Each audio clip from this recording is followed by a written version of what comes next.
Señoras y señores, antes de comenzar, quiero que respiren hondo conmigo, porque lo que están a punto de escuchar no es simplemente una historia. Es un recordatorio profundo de cómo, a veces, la vida cambia en un solo segundo, con una sola llamada, con una sola voz temblorosa al otro lado de la línea. Y antes de seguir, hermosa familia, les pido con todo mi cariño. Suscríbanse al canal y cuéntenme en los comentarios desde qué ciudad o país nos están escuchando. Me encanta leerlas y saber que estamos unidas, corazón con corazón, a través de estas historias que llegan al alma. Ahora sí, comencemos. Era una mañana como cualquier otra para Antonio Villaseñor. Un hombre acostumbrado a controlar absolutamente cada minuto de su vida. Desde su penthouse en Guadalajara, el sol entraba apenas por las ventanas gigantes, iluminando un espacio impecable, casi quirúrgico. Para muchos, ese departamento parecía un sueño. Pero para quienes miraban más allá, había algo triste allí. Un silencio que hacía eco. Un silencio que no pertenecía a un hogar, sino a un museo donde nadie vive de verdad. Antonio era un hombre al que nada se le escapaba. Frío, puntual, eficiente. Había construido un imperio tecnológico que lo colocaba entre los empresarios más respetados de México. Y también entre los más temidos.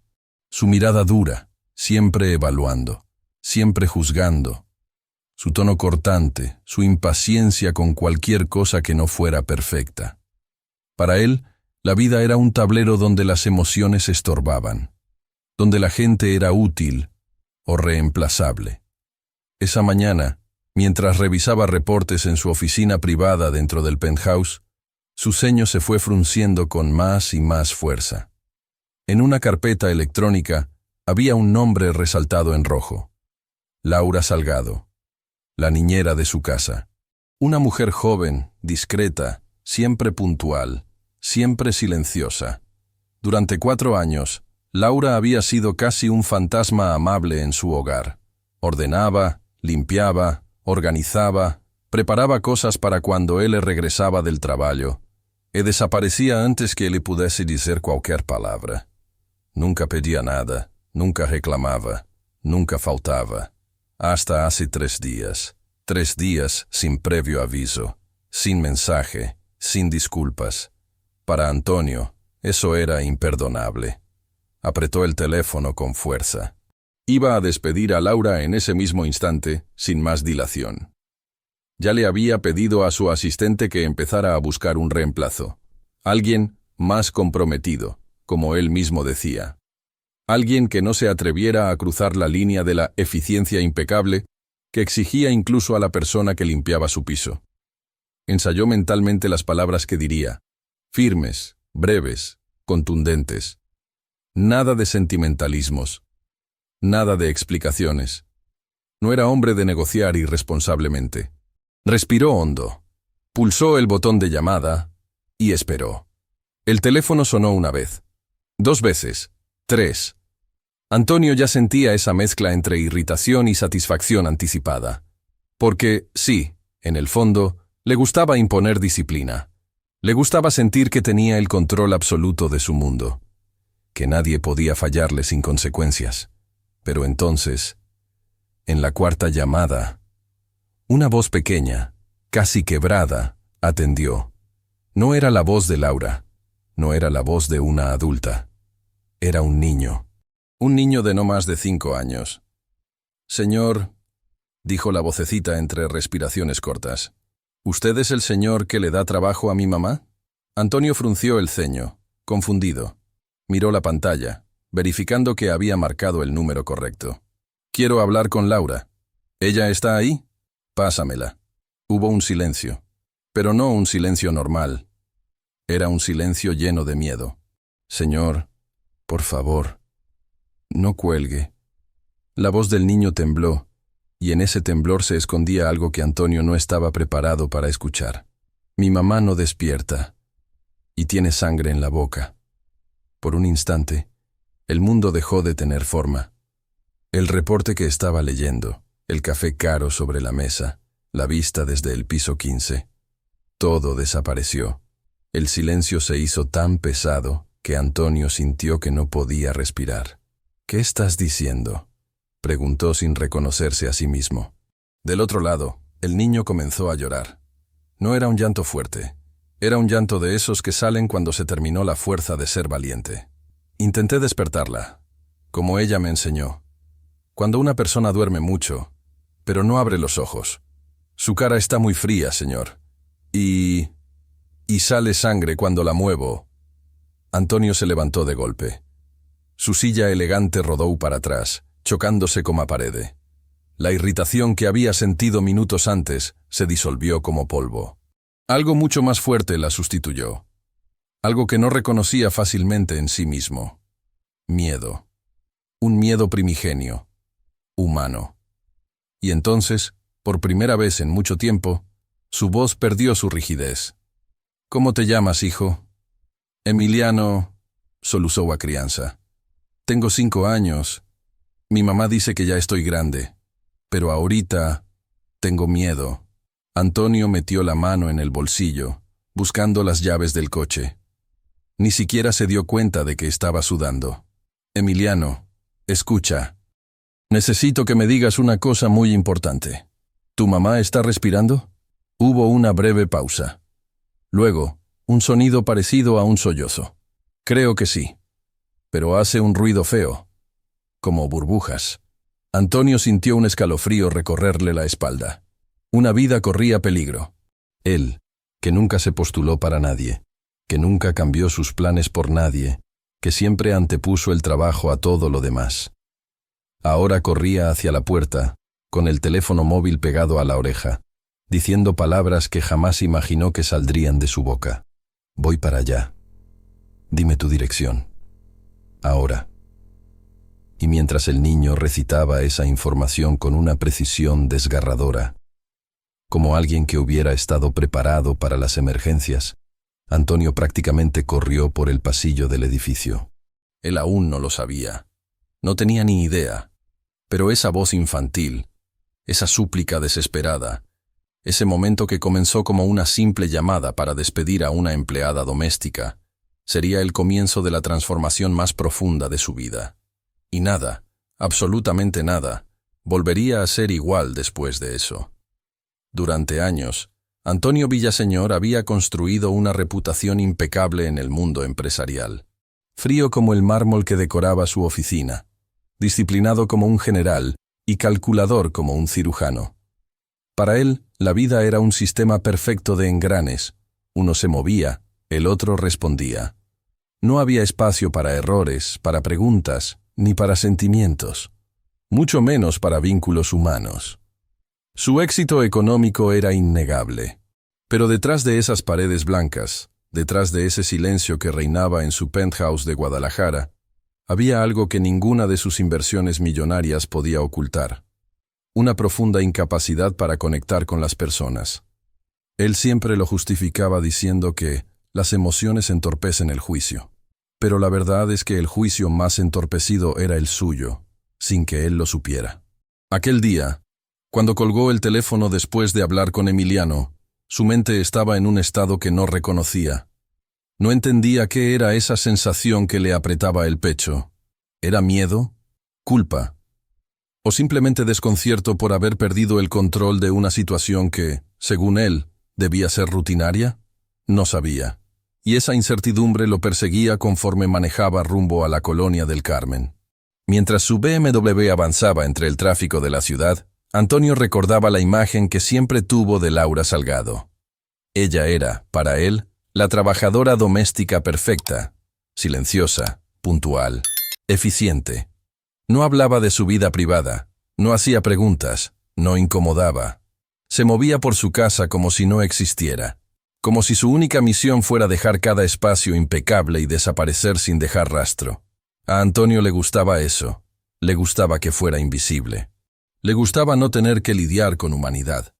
Jamás se había preguntado si comía bien, si dormía suficiente, si tenía familia, si tenía problemas. Para él, Laura era parte del mobiliario de su casa, necesaria, pero sustituible. Una pieza más que debía funcionar sin fallas. Y, sin embargo, allí estaba él, con las manos temblorosas en el volante, ignorando por completo una reunión que tenía agendada con inversionistas estadounidenses.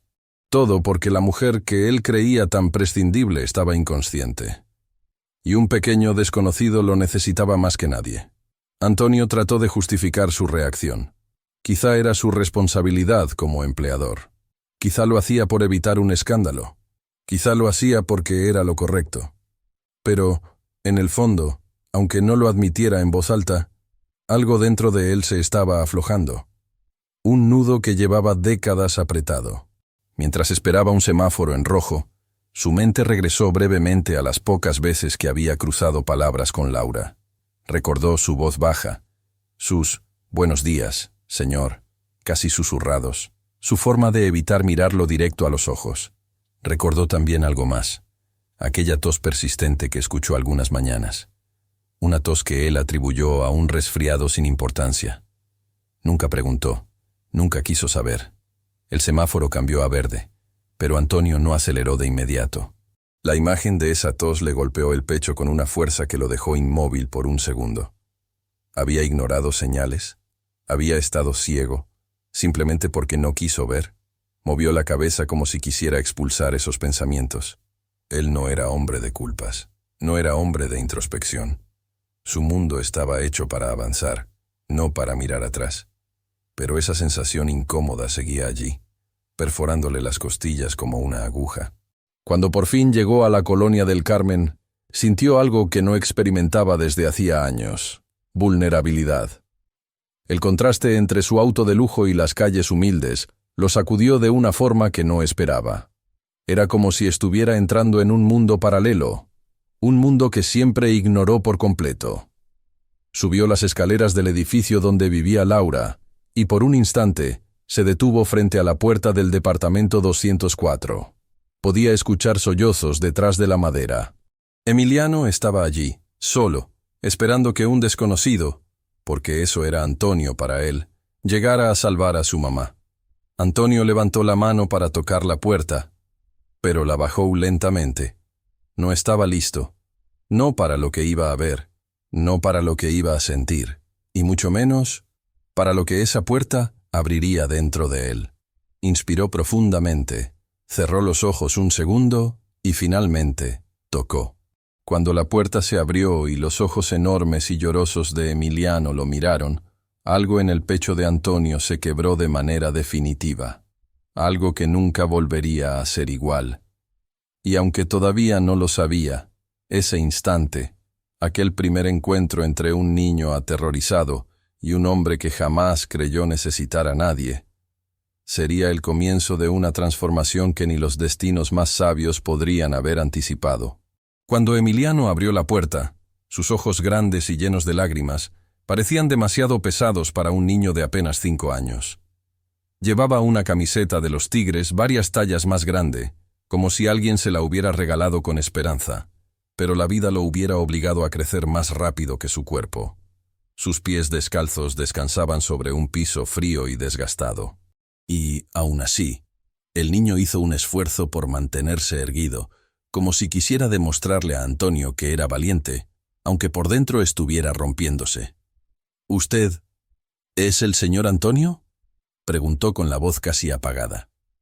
El empresario, que jamás había tenido que agacharse ante un niño, lo hizo sin dudar. Se inclinó hasta quedar a su altura, algo instintivo, algo que no estaba en su naturaleza calculadora. Pero había algo en la mirada de Emiliano que lo obligaba a dejar el orgullo a un lado. Algo que le decía que ese pequeño no necesitaba a un millonario. Necesitaba a un adulto que no le tuviera miedo a la humanidad. «Sí, campeón. Soy Antonio. ¿Dónde está tu mamá?». El niño no respondió. Simplemente tomó su mano. Esa mano pequeña, tibia, llena de confianza. La misma que Antonio no merecía sostener todavía. Pero Emiliano lo guió con una seguridad que rompía el alma. El apartamento de Laura era tan pequeño que Antonio apenas tuvo que dar 3 pasos para ver lo impensable. En un colchón colocado en el piso, sin sábanas elegantes, sin almohadas caras, sin nada más que una manta delgada, estaba Laura. Su piel estaba pálida, casi azulada, Sus labios secos tenían rastros de sangre oscura. Su respiración era irregular, como si cada intento por tomar aire fuera una batalla perdida. Antonio sintió que el mundo se paralizaba. Él, que había visto salas de juntas colapsar. Él, que había despedido a cientos de empleados sin pestañear. Él, que se enorgullecía de nunca mostrar debilidad. Apenas podía moverse. El nudo en su garganta era tan fuerte que tuvo que tragarse 2 veces antes de poder hablar. «Emiliano, ¿desde cuándo está así tu mamá?» El niño se abrazó los brazos como si buscara calor en sí mismo. «Desde anoche. Yo escuché que tosía mucho. Yo le traje su cobijita, como ella hace conmigo cuando me enfermo, pero no despertó. La moví, pero su garganta se cerró. Pero salió sangre». Antonio cerró los ojos por un instante. No para ignorar la escena, sino porque algo le ardía por dentro. Culpa. Un sentimiento que él creía haber extirpado de su vida hacía mucho tiempo. Ignoró por meses la tos de Laura. Ignoró su palidez. Ignoró que últimamente caminaba más lento. Ignoró porque nunca quiso mirar. Y ahora, un niño estaba frente a él, trémulo, hambriento, aterrado. Un niño que estaba viviendo algo que ningún niño debería vivir. El sonido de sirenas comenzó a acercarse. Emiliano apretó aún más la mano de Antonio, como si temiera que él desapareciera también. «Va a estar bien», murmuró Antonio más para sí mismo que para el niño. «Te lo prometo». Los paramédicos entraron rápido, abriendo la puerta con un empujón suave. El departamento se llenó de voces adultas, de pasos rápidos, de preguntas técnicas.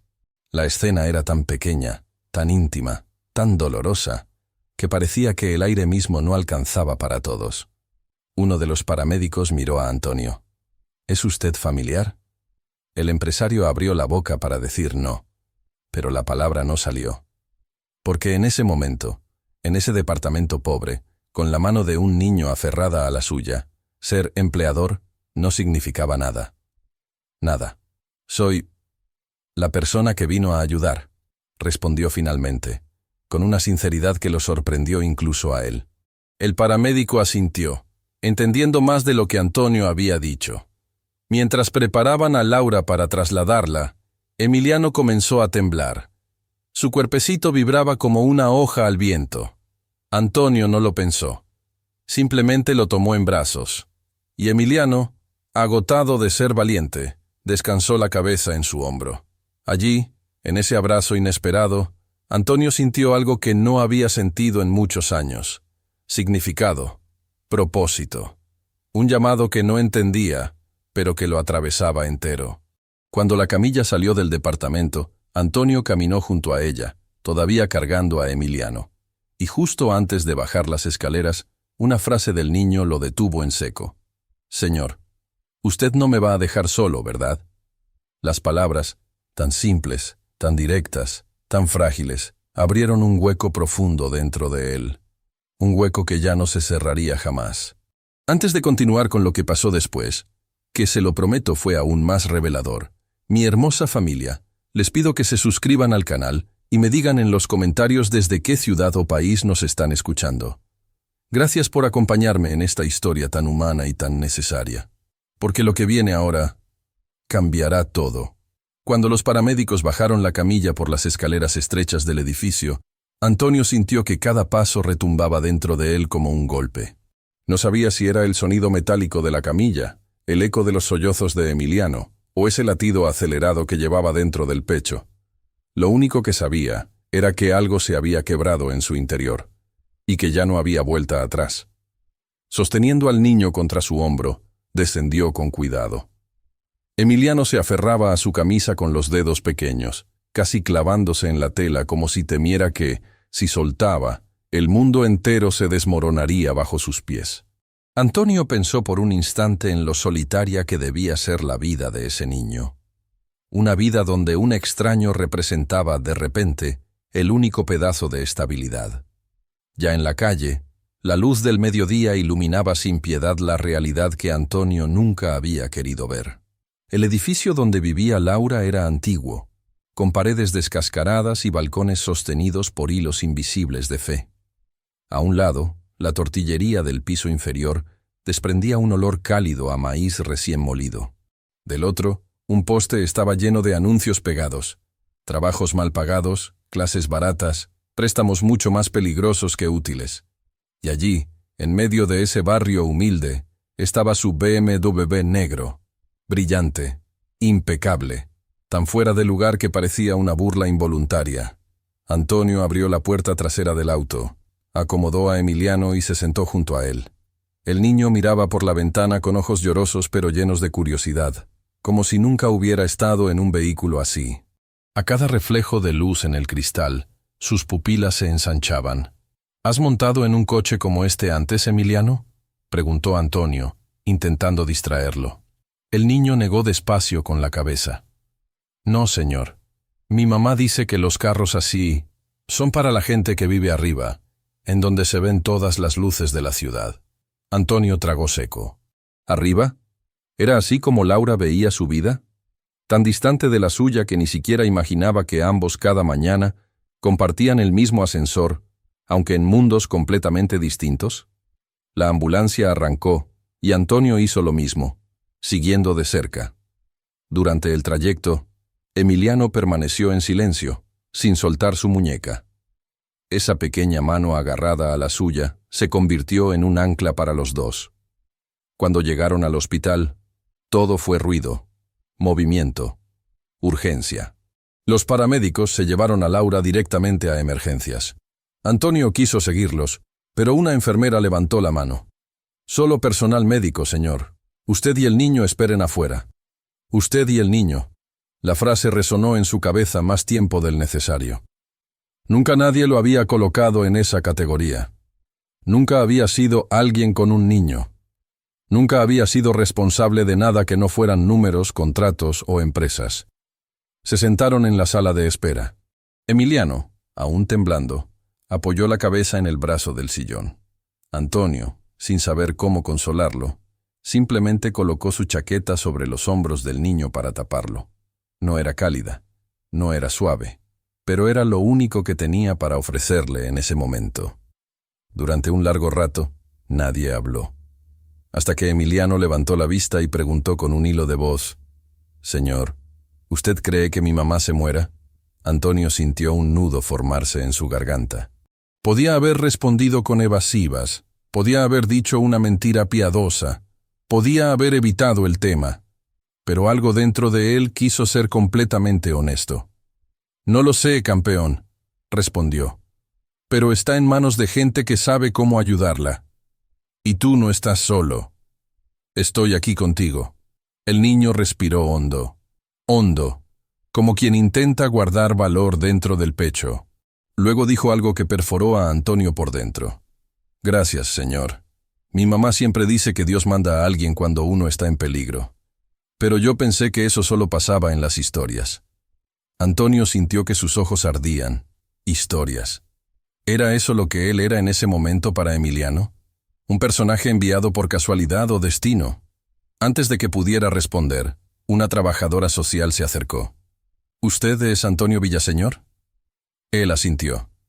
«Necesitamos que firme algunos documentos. La señora Laura Salgado está en estado crítico». Emiliano apretó su mano. Esta vez, Antonio no esperó. Lo abrazó fuerte contra el pecho. Fuerte, como un escudo, como si ya fuera su deber protegerlo de todo. Mientras la trabajadora social explicaba la situación médica, algo comenzó a clarear dentro del corazón de Antonio. Una revelación lenta, pero aplastante. Laura no había faltado 3 días por irresponsabilidad. No había dejado de trabajar porque así lo quiso. Había estado luchando, solo, en silencio. Como todas esas personas invisibles que él había decidido no ver jamás. Y esa verdad recién empezaba a salir a la luz, porque lo que Antonio descubriría más adelante sería aún más devastador. Pero también la chispa de una transformación que él jamás habría imaginado vivir. El pasillo de emergencias del Hospital Civil parecía un mundo completamente distinto al que Antonio estaba acostumbrado. No había mármol pulido, ni aromas suaves de café de especialidad, ni silencios elegantes. Allí todo era movimiento, urgencia, voces entrecruzadas, el pitido de máquinas que luchaban por mantener vidas, el olor penetrante del desinfectante, el llanto lejano de alguien que acababa de recibir una mala noticia. Antonio permaneció de pie, con Emiliano abrazado a su cintura como si temiera que el suelo pudiera abrirse bajo sus pies. La trabajadora social que los había recibido momentos antes, una mujer de rostro cansado pero ojos profundamente humanos, le indicó que se sentara mientras el equipo médico evaluaba a Laura. Él obedeció, aunque su cuerpo entero parecía hecho de piedra. Se sentó en una de esas sillas de plástico duro que no conocen la comodidad. Emiliano, sin soltarlo, subió a su regazo y apoyó la frente en su pecho con la naturalidad de un niño que se aferra al único adulto que le ha dado seguridad en horas. Antonio, sorprendido por la facilidad con que el pequeño buscaba refugio en él, pasó una mano por el cabello negro y suave de Emiliano. No sabía si lo hacía para consolarlo o para darse valor a sí mismo. Quizá para ambas cosas. Frente a ellos, las puertas vaivén de la sala de emergencias se abrían y cerraban constantemente. Médicos con batas manchadas de urgencias, enfermeras que caminaban con la velocidad de quien ya no distingue lo urgente de lo imposible, familias angustiadas que esperaban respuestas que podrían cambiar sus vidas para siempre. Y entre todo ese caos, Antonio, un hombre que jamás había esperado encontrarse allí, sosteniendo a un niño que no era suyo, esperando noticias de una mujer a la que nunca había visto realmente como un ser humano. Un médico salió finalmente, moviendo la cabeza con gravedad mientras revisaba una tablet. ¿Familia de Laura Salgado?, preguntó. Antonio se puso de pie al instante. Emiliano lo imitó, aferrándose a su camisa. Soy yo, dijo Antonio, dudando un segundo antes de añadir. Y este es su hijo. El médico, un hombre de unos 50 años con gestos gentiles, miró a Emiliano con compasión antes de dirigir la atención hacia Antonio. La señora Salgado está estable por ahora, pero su condición es muy delicada. Está desnutrida, deshidratada, con anemia severa, y presenta signos evidentes de tuberculosis pulmonar avanzada. Ha debido ocultar estos síntomas durante mucho tiempo.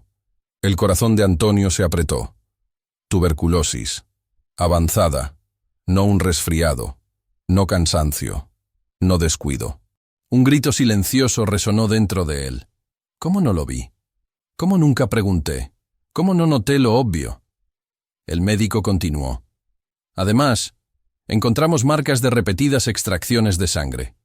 Probablemente vendía sangre para obtener ingresos adicionales. Antonio cerró los ojos un instante. Sintió que el aire se escapaba. Laura vendiendo su propia sangre. Mientras él despilfarraba dinero en restaurantes de lujo, trajes italianos y viajes a Nueva York que olvidaba al día siguiente. Emiliano levantó la mirada hacia él, buscando alguna señal, alguna respuesta. ¿Mi mamá se va a morir?, susurró. La pregunta cayó pesada, demasiado grande para un niño tan pequeño. El doctor se agachó para quedar a la altura de Emiliano. Tu mamá es muy fuerte, pequeño. Vamos a hacer todo lo posible para que se recupere. Pero necesita ayuda. Mucha ayuda. Antonio sintió a Emiliano estremecerse entre sus brazos. Lo abrazó con más firmeza, como si pudiera transferirle calma por contacto. «Doctor», dijo Antonio con voz más firme de lo que esperaba. «¿Qué necesita? ¿Qué tratamiento? ¿Cuánto cuesta? Quiero que reciba lo mejor, lo que haga falta». El médico lo miró por un segundo, midiendo su tono, su decisión. El tratamiento para la tuberculosis es largo y complejo. Hospitalización, medicamentos de alto costo, estudios especializados, terapia nutricional. Estamos hablando de alrededor de 180,000 pesos durante los próximos meses. 180,000 pesos. Antonio gastaba más que eso en una semana de viajes ejecutivos. Pero para Laura, eso equivalía a años de sacrificio, años de hambre, años de silencio. «Hágalo», ordenó sin dudar. «Todo, lo que necesite. No quiero limitaciones por dinero». El médico asintió y se retiró. Antonio volvió a sentarse con Emiliano en brazos, pero ahora con algo diferente dentro de sí. Una mezcla de responsabilidad, culpa, indignación y un sentimiento aún más profundo, que no se atrevería a nombrar. Segundos después, Emiliano levantó la cabeza y preguntó: «Señor, ¿puedo quedarme con usted hasta que mi mamá despierte?» Antonio no necesitó pensarlo. «Claro que sí, campeón», le dijo mientras lo abrazaba con sinceridad plena. «No voy a dejarte solo». Y fue en ese instante, mientras sostenía a un niño que jamás imaginó tener cerca, que Antonio se dio cuenta. La vida lo estaba arrastrando hacia un camino que nunca habría escogido, pero que quizá era el único camino que podría salvarlo de sí mismo. La sala de espera del hospital se había convertido en un pequeño universo donde el tiempo no corría como en el resto del mundo. Allí, los minutos parecían horas, y las horas se deshacían como arena entre los dedos. Antonio, sentado en esa silla dura y fría, tenía a Emiliano recostado en su regazo. El niño respiraba de manera irregular, con esos pequeños sobresaltos que aparecen cuando uno intenta dejar de llorar, pero el cuerpo todavía está temblando por dentro. Antonio lo observó con una mezcla de sentimientos que no sabía nombrar. Él, acostumbrado a leer mercados, cifras, tendencias, fusiones, no tenía idea de cómo se leía un niño. No sabía cómo se interpretaban los silencios de un pequeño de 5 años. Nunca había tenido que descifrar la tristeza infantil, ni ese miedo que se cuela entre los huesos y deja a los niños más vulnerables que nunca. Pero algo dentro de él, algo instintivo, primitivo, casi dormido durante décadas, le decía qué hacer. Poner una mano suave en la espalda de Emiliano, cubrirlo con su chaqueta, acercarlo un poco más a su pecho. Cuidado, protección, humanidad, palabras que nunca antes había necesitado aplicar en su propia vida, y que ahora emergían con fuerza. Emiliano, después de un largo rato en silencio, levantó la cabeza. Tenía los ojos rojos, la nariz irritada, el cabello pegado a la frente. Aún así, hizo el esfuerzo de hablar. «Señor, ¿usted cree que mi mamá me escuchó cuando le dije que despertara?» Antonio sintió que algo se rompía dentro de él. «No lo sé, Emiliano», respondió despacio. «Pero creo que ella sabía que estabas intentando ayudarla, y eso es muy importante». El niño bajó la mirada hacia sus propios pies descalzos. «Yo traté», susurró. «Yo la moví y le puse su agua y su cobijita, pero no sirvió. Parecía que el peso del mundo se hubiera apoyado sobre esos hombritos tan pequeños». Antonio tomó aire y por primera vez en muchos años dejó de pensar en lo que debía hacer. Y simplemente actuó. Lo abrazó, sin palabras, sin reservas. Y Emiliano, ese niño que había resistido solo algo que ningún adulto debería enfrentar, finalmente se permitió quebrarse. Hundió el rostro en el pecho de Antonio y soltó un llanto silencioso, profundo, como si estuviera vaciando todo el miedo acumulado. Antonio no sabía cómo consolar a un niño. Nunca lo había hecho. Pero en ese momento, su presencia bastó. Tras varios minutos, Emiliano se calmó un poco. Sacó de su mochilita raída un pequeño paquetito arrugado, una galleta rota por la mitad. «¿Quieres comer algo, campeón?», le preguntó Antonio. El niño negó rápidamente. «No, es para mi mamá, por si se despierta con hambre». El empresario sintió una punzada tan fuerte que tuvo que cerrar los ojos. Un niño que llevaba días con hambre. Un niño que guardaba su única galleta para la madre enferma. Un niño cuya vida estaba hecha de sacrificios que nunca debió conocer. En ese momento, una enfermera pasó cerca de ellos. Antonio la llamó. «Disculpe, ¿podría traer algo de comer para el niño?». La mujer sonrió con calidez y regresó minutos después con un pequeño sándwich, un jugo y unas galletas. «Tómalas, cariño», le dijo a Emiliano. El niño miró la comida, pero no la tocó. «¿Pasa algo?», preguntó Antonio. Emiliano apretó los labios, casi avergonzado. «Mi mamá dice que no debo pedir cosas a la gente rica, porque eso es ser aprovechado». Antonio sintió un dolor punzante recorrerle el pecho. Ese niño, ese pequeño, vivía creyendo que no merecía nada. «Emiliano», dijo Antonio con voz firme pero suave, Esto no es aprovecharse. Esto es cuidar de ti. Y yo quiero que comas. ¿Está bien? El niño asintió despacio y comenzó a comer, de manera muy cuidadosa, como si cada migaja fuera sagrada. Antonio se quedó mirándolo, absorto, incapaz de imaginar cuánto tiempo llevaba viviendo así, conteniendo el hambre, conteniendo el miedo, conteniendo las lágrimas. Cuando el sándwich estuvo casi terminado, Emiliano lo miró con una expresión tímida. «Señor, ¿usted cree que Dios escucha cuando uno tiene miedo?» La pregunta lo tomó por sorpresa. Antonio no hablaba de Dios. No creía en señales ni en milagros. Creía en números, en estrategias, en metas. Pero ahí, frente a ese niño que todavía tenía restos de pan en las mejillas, no encontró ninguna respuesta racional. «Creo que sí, Emiliano», dijo lentamente. «Creo que Dios escucha. Quizá más de lo que imaginamos». El niño suspiró, como si esa frase le diera un poco de paz. «Entonces, quizá por eso usted vino», dijo con una voz tan suave que casi no se escuchó. «Para que yo no estuviera solo cuando tenía más miedo». Antonio tragó saliva. «Duro. Muy hard. Puede ser», murmuró.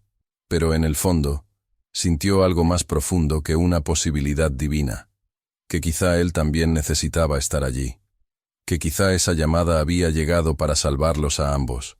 Antes de que pudiera decir algo más, una enfermera se acercó rápidamente. «Señor Villaseñor, el doctor quiere hablar con usted. Es importante». Antonio se levantó, tomando la mano de Emiliano, y mientras caminaba hacia la puerta de emergencias, sabía que lo que estaba a punto de escuchar no sería fácil, pero también sabía que ya no podía escapar, porque ese niño, de alguna manera inexplicable, ya lo había elegido. Las horas avanzaban con una lentitud dolorosa. Antonio seguía sentado en la sala de espera con Emiliano dormido contra su pecho, exhausto después de tanto miedo acumulado. El niño respiraba entre pequeños sobresaltos, como si incluso en sueños temiera que algo malo pudiera ocurrirle. Antonio lo sostenía con firmeza, sorprendido de cómo un niño tan pequeño podía generar en él una necesidad tan intensa de proteger. El doctor había salido minutos antes para informar que Laura estaba sedada, estable dentro de la gravedad, pero aún en una zona extremadamente delicada. El tratamiento había comenzado, pero los próximos días serían decisivos. Antonio escuchó todo con la seriedad de quien recibe un contrato crucial. Pero esta vez no se trataba de negocios. Era la vida de una mujer que había sido invisible para él durante años. Era la vida de una madre cuyo hijo, ahora, dormía en sus brazos. Y entonces, cuando la sala parecía finalmente haber encontrado un instante de calma, el intercomunicador del hospital sonó. «¿El señor Antonio Villaseñor? Tiene una llamada urgente en la recepción». Antonio frunció el ceño. ¿Quién podría estar buscándolo allí? Con mucho cuidado, pasó a Emiliano a sus brazos, despertándolo un poco. El niño, adormilado, murmuró. «¿Qué pasa?» «Señor». «No lo sé, campeón. Vamos a ver». Caminó hacia la recepción, y fue entonces cuando lo vio. Un hombre tambaleante, de ropa arrugada, barba descuidada y ojos enrojecidos, discutía con los guardias del hospital. Su voz áspera, arrastrada, llenaba el espacio con un tono desagradable. «Yo vine por mi hijo. ¿Dónde está el niño? Quiero verlo». Antonio se detuvo en seco. Emiliano, al escuchar esa voz, se aferró inmediatamente al cuello de Antonio, con un terror que no podía fingirse. «No», susurró el niño, desesperado. «No, por favor. Es mi papá. No quiero que me vea». Antonio sintió como el cuerpo de Emiliano empezaba a temblar, pequeño e indefenso, como un pajarito atrapado bajo una tormenta. Y fue allí, en ese instante, que comprendió que el verdadero peligro no estaba solo en la enfermedad de Laura, sino en el hombre que ella había pasado años huyendo. El sujeto, Ricardo Beltrán, volteó de repente y vio a Antonio con el niño en brazos. «Ah, así que tú eres el ricachón que anda cargando a mi hijo», escupió, acercándose tambaleante. «Dámelo. Es mío. Yo lo hice». Emiliano se apretó aún más al cuello de Antonio, hundiendo el rostro en su hombro. «No quiero», sollozó. No quiero irme con él. Antonio dio un paso atrás, firme. El niño está bajo cuidado médico, dijo con tono frío. No puede llevárselo a ningún lado. Ricardo soltó una carcajada amarga, cargada de alcohol. ¿Y tú quién eres, ¿Su nuevo papá? ¡Qué conveniente! ¿El señorito millonario cree que puede comprarlo todo? Antonio lo miró fijamente. No era miedo. No era rabia. Era algo más profundo. Una determinación que no recordaba haber sentido jamás. Lo que creo, respondió con calma helada, es que un niño no debería estar cerca de alguien que lo aterroriza. Ricardo dio un paso adelante, tambaleándose. Cierra la boca, Junior. Ese niño lleva mi sangre. Me lo llevo ahora mismo. Un guardia intentó detenerlo, pero Ricardo lo empujó con sorprendente fuerza para alguien tan ebrio. Antonio sintió cómo Emiliano comenzaba a llorar, desesperado. No, no, no. Por favor, repetía el niño. Señor Antonio, no me deje ir. Las palabras se clavaron en el corazón del empresario como cuchillas. Antonio dio un paso adelante y quedó frente a Ricardo. No vas a llevarte al niño, dijo, esta vez sin la menor sombra de duda. Ricardo se rió otra vez, esa risa rota de alguien que ya no distingue vergüenza. Claro. ¿Y qué me vas a hacer? ¿Golpearme? ¿Llamar a tus abogados? ¿O pagarme para que me largue? Antonio abrió la boca para responder, pero una voz femenina lo interrumpió. Señor Beltrán, dijo con firmeza una mujer que se acercaba con credencial colgando del cuello. Soy Gabriela Torres, trabajadora social del hospital. Necesito que se aparte y deje de acosar al menor. Ricardo empalideció. Esa reacción fue suficiente para que Antonio entendiera que aquello no era la primera vez. La trabajadora social continuó. Tenemos constancia de denuncias previas de violencia doméstica, abandono y episodios de agresión hacia la señora Salgado. Si insiste en crear un escándalo, llamaré a seguridad y posteriormente a la policía. Ricardo retrocedió un paso. Por primera vez, su arrogancia se resquebrajó. Antonio aprovechó. El niño está seguro conmigo. No permitiré que lo toque. Ricardo escupió al suelo y murmuró una amenaza que olía a resentimiento y desesperación. Esto no se va a quedar así, Villaseñor. Y salió tambaleando del hospital. El silencio que quedó atrás fue denso. Emiliano seguía temblando. Antonio lo abrazó fuerte, fuerte como un escudo, fuerte como un voto silencioso que recién nacía dentro de él.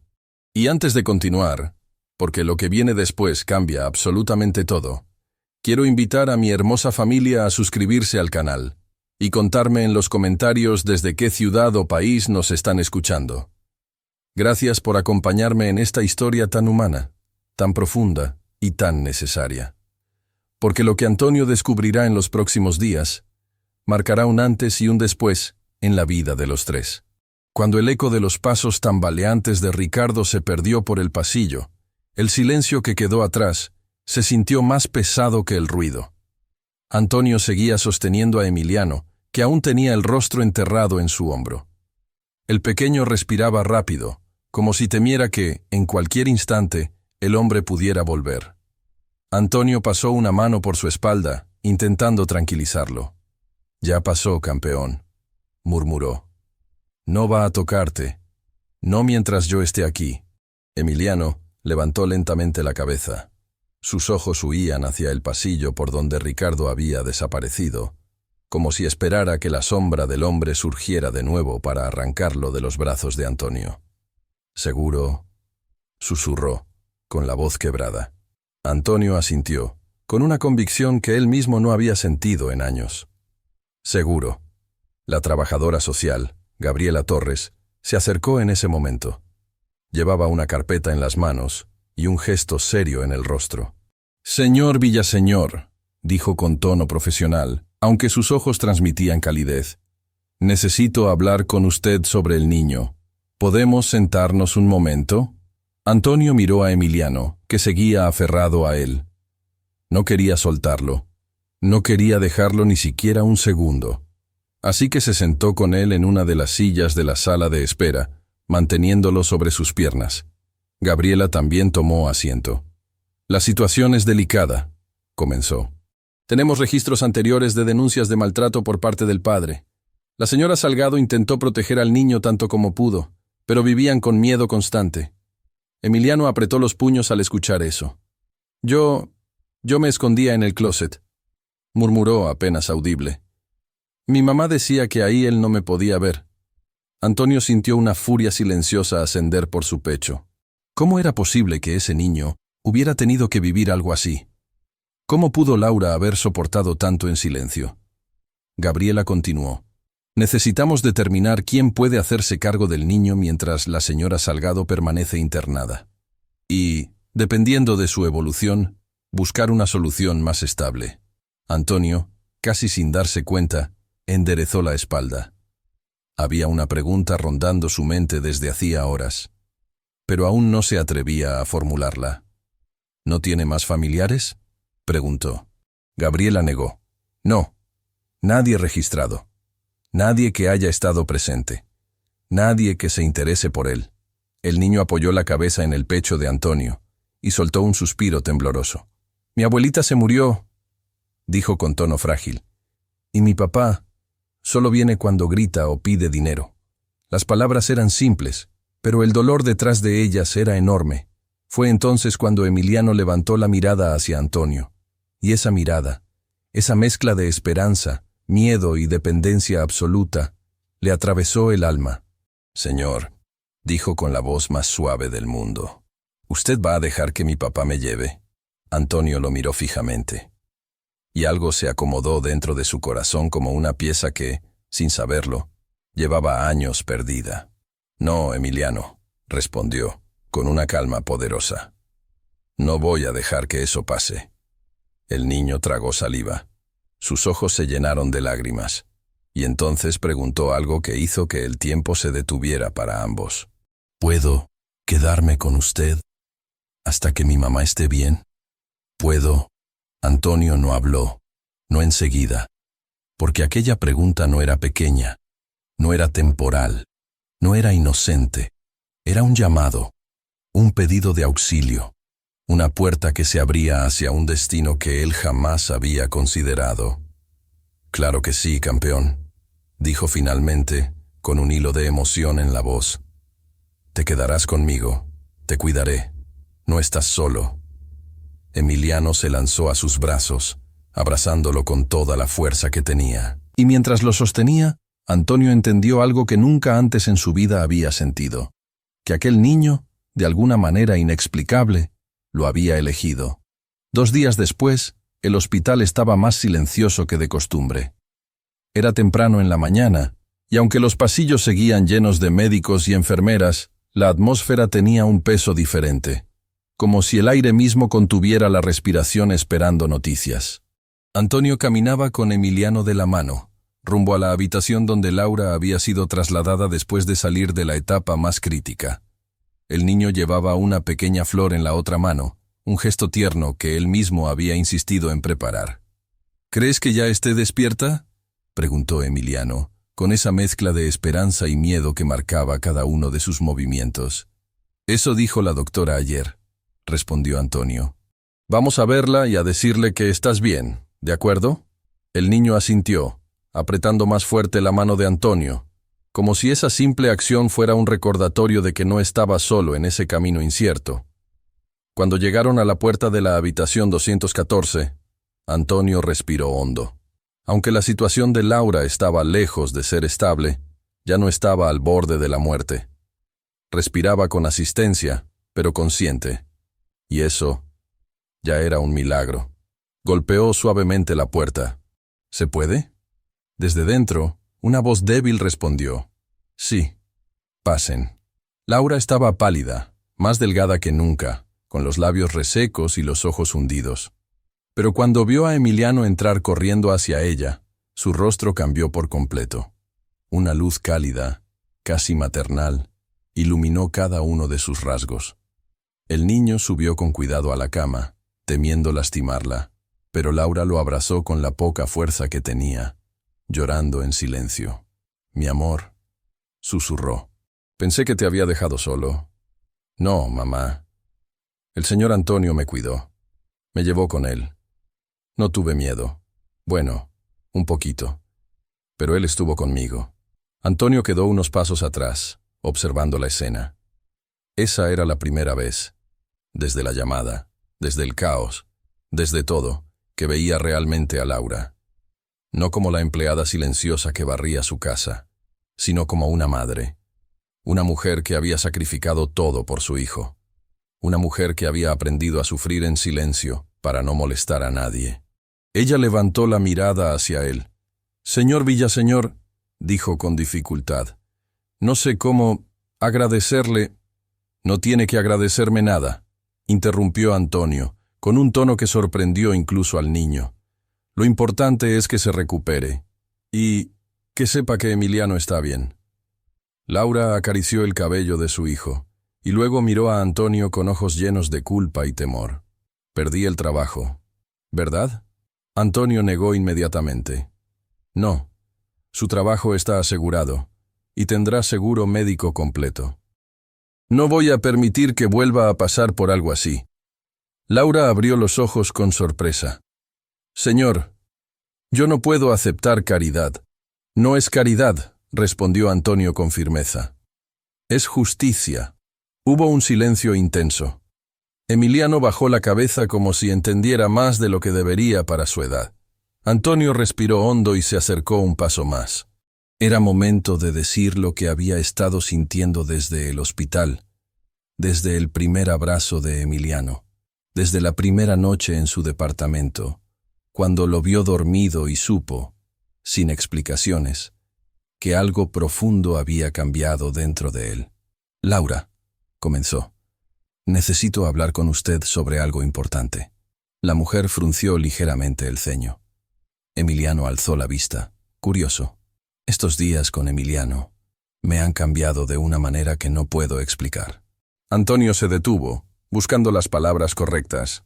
Él me hizo ver cosas que había olvidado. Me recordó lo que significa cuidar a alguien y lo que significa ser necesario para otra persona.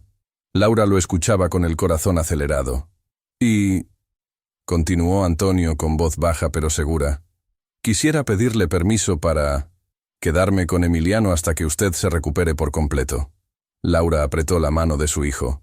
«Eso ya lo sé, señor Villaseñor», dijo. «Usted lo ha protegido, lo ha alimentado, lo ha hecho sentir seguro. Pero, ¿por qué siento que viene algo más?» Antonio tragó saliva.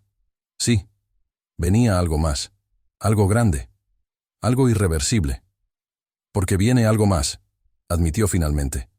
«Quisiera, si usted lo permite, adoptar a Emiliano de manera formal». La habitación se quedó en silencio. Un silencio tan profundo que se escuchaba el pitido suave de la máquina monitoreando la respiración de Laura. Ella cerró los ojos y 2 lágrimas rodaron por su rostro. Emiliano la miró confundido. «Mamá, ¿qué pasa?» Laura tomó aire con dificultad. «Mi amor», susurró, «el señor Antonio quiere convertirse en tu papá». Los ojos de Emiliano se abrieron, brillantes, sorprendidos, temblando entre incredulidad y esperanza. Antonio no podía apartar la vista de él. Laura, con la voz apenas audible, dijo: «Señor, llevo años rezando, pidiendo que alguien bueno apareciera en la vida de mi hijo. Si usted de verdad lo quiere, si promete cuidarlo, entonces, sí, tiene mi permiso». Y así, con esa frase simple, el destino de los 3 comenzó a transformarse para siempre. Los días que siguieron a aquella conversación fueron un torbellino silencioso de emociones, trámites, decisiones y esperanza. Una esperanza que Antonio jamás había sentido antes. Una esperanza que Emiliano llevaba en los ojos cada vez que lo miraba. Una esperanza que, poco a poco, también comenzó a iluminar el rostro cansado de Laura. Pero también fue un tiempo de desafíos, porque aunque la voluntad estaba clara, la vida no suele regalar caminos fáciles. A partir del momento en que Laura dio su consentimiento, Gabriela, la trabajadora social, se convirtió en una presencia constante en sus vidas. Ella explicó con voz firme pero compasiva que la adopción o la custodia temporal seguida de adopción, no sería sencilla. Había procesos legales, evaluaciones psicológicas, entrevistas, informes, y sobre todo, estaba la figura del padre biológico. Ricardo. Aquel hombre que había huido, golpeado, amenazado y abandonado, tenía derechos legales que, aun sin merecer, debían considerarse. Antonio sintió una punzada de rabia cada vez que Gabriela utilizaba la palabra derechos en la misma frase que el nombre de ese hombre. Pero respiraba hondo. Sabía que perder la calma no ayudaría a Emiliano, ni a Laura. Mientras tanto, la recuperación de Laura avanzaba lentamente.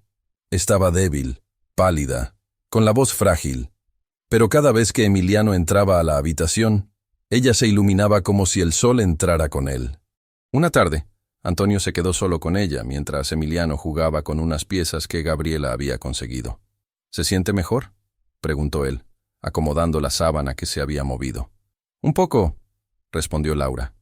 Todavía me duele, pero saber que Emiliano está bien, eso me da fuerzas. Antonio asintió. Él también sentía que cada día cargaba con un peso emocional nuevo, pero no era un peso que quisiera soltar. Al contrario, era como si, después de tantos años viviendo una vida vacía y perfecta, por fin hubiera encontrado algo real. Laura lo observó con atención antes de preguntar. ¿Por qué quiere tanto a mi hijo? Apenas lo conocía. Antonio tardó en responder. No porque no supiera la respuesta, sino porque la respuesta lo había transformado. Porque él me vio, dijo finalmente. Me vio como nadie me había visto en mucho tiempo, y porque no quiero que vuelva a tener miedo. No quiero que esté solo nunca más. Laura sonrió con los ojos llenos de lágrimas. Usted también ha estado solo, ¿verdad? Antonio bajó la mirada. Sí, mucho más solo de lo que jamás había admitido. Cuando Laura fue trasladada a una sala de recuperación menos crítica, Gabriela informó que comenzaría oficialmente el proceso. Evaluación del hogar de Antonio, entrevistas con él, con Laura, y eventualmente la primera audiencia. Era un camino largo, pero esta vez, Antonio no estaba acostumbrado a perder. Desde ese día, Emiliano comenzó a pasar más tiempo en el departamento de Antonio, con permiso de la trabajadora social. Y el penthouse, ese museo frío y silencioso, se transformó en cuestión de días. Primero llegó una caja de juguetes, luego otra de cuentos infantiles. Después, dibujos pegados con cinta en la nevera. Y, para sorpresa de Antonio, incluso el personal del edificio comenzó a sonreír al verlo llegar acompañado del pequeño. «Buenos días, joven Emiliano», decía el conserje siempre que lo veía. El niño respondía con una timidez dulce que derretía corazones. Para Antonio, cada pequeño gesto era una revelación. Aprendió a preparar chocolate caliente. Aprendió a leer cuentos antes de dormir. Aprendió a contestar las preguntas más difíciles con la mayor ternura posible.